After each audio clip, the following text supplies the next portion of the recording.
talking mobile, and then there was a big fatigue factor currently and where we can go from here. So mobile is the biggest platform in the history of mankind, period. It's the biggest platform.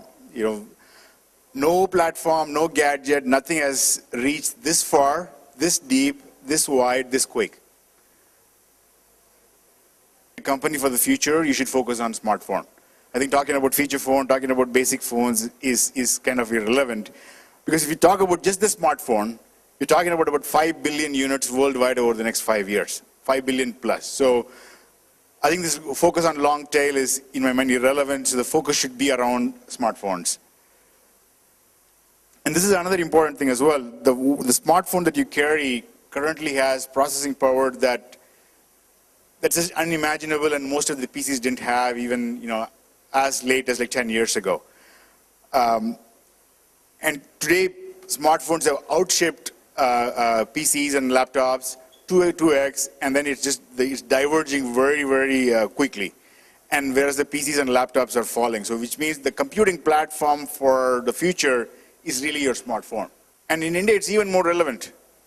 I think the divergence factor in the developed markets is maybe a little slower, but it's extremely stark when it comes to India. Already just this year, the smartphones smartphone is still in the early stages of adoption in India, if you can call it. But even now, it will outpace PCs plus laptops at least 3 times. And it's going to go even further and further as well. And given that we are a mobile consumer economy, as somebody pointed out in the panel, which means the smartphone is your first computer, or is your only computer, is your entertainment device, is your connectivity, is your broadband engine. So the price of the smartphone just keeps falling as well, so which means it's going to get affordable, more and more affordable, which means it's going to reach much faster into the Indian consumer. So as we talk about the next, what can we do from now going forward on mobile, I think what we call it as digital sixth sense. So what that really means is that, so right now we have really 2 different worlds. We have the digital persona, whether it's Facebook, Twitter, or your email, and your digital world, if you will, and your real world, which is the brick and mortar, this event, the chairs and the buildings and whatnot. And today they are pretty much disconnected. There are few ways we are connecting each other, but it's pretty much disconnected. And we act as human beings, act as the bridge between the digital and the physical world. But I think what's going to happen next is your mobile is going to be smart enough to actually bridge it very, very seamlessly. I think we started off with GPS as one way, where you can check in. Foursquare probably brought this initially as a check-in, so it's a way to connect your physical presence to a digital presence. But I think that's just the start. I think where we can go is much more with mobile to connect these 2 worlds. And what's driving that is what's called a sensor expansion. Sensors. So right now the phones, the number of sensors you have is actually pretty high, and pretty soon the number of sensors that we'll have on our phone will be almost the same as the sensors that we have on a car. So you start off with GPS sensors, then you have motion sensors like accelerometer and gyroscopes, but there are more sensors, environmental sensors, biometric sensors that are coming in as well, which means that your phone can detect so many different things. It can detect that you are in a conference room. It can detect that you are actually driving. It can detect that you are in this particular state.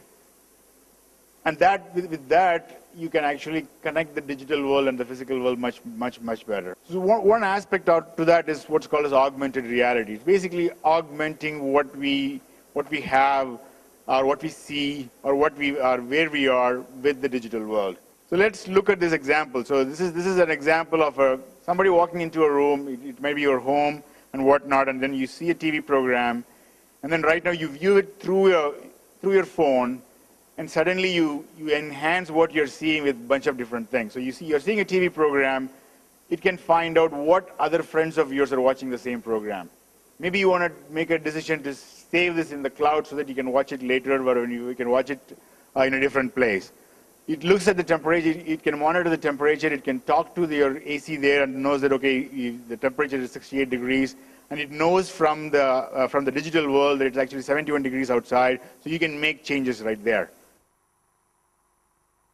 you can connect whatever content you have on your phone to the TV or vice versa. So this is another example. This is a live example that's actually done in schools. So this is a chemistry book. You know, it's as dry as it can get, but it can be made much more interesting by augmenting it. So you view the same thing, which is basically hydrogen plus oxygen bonding to create water.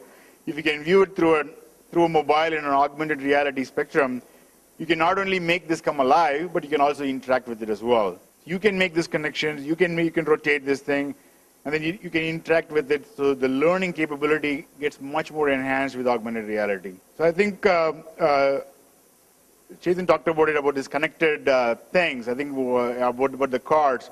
I think what's increasingly is happening is more and more devices are getting connected. Your car gets connected, your TVs, already smart TVs are there, TVs gotten connected, but you're going to see more and more appliances, more and more devices are going to get connected. And what happens is mobile becomes the gateway of these things.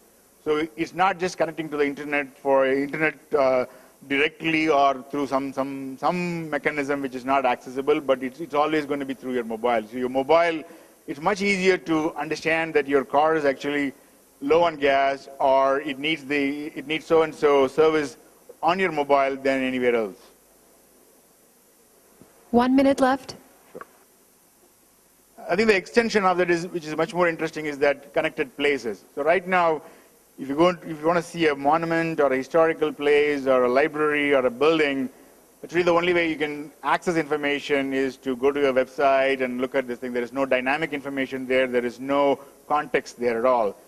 So I think what's increasingly going to happen is that every building is going to be connected. So this particular conference room will be connected. So as you come closer to the conference room can give you information. It can say that it's occupied with this particular event and whatnot.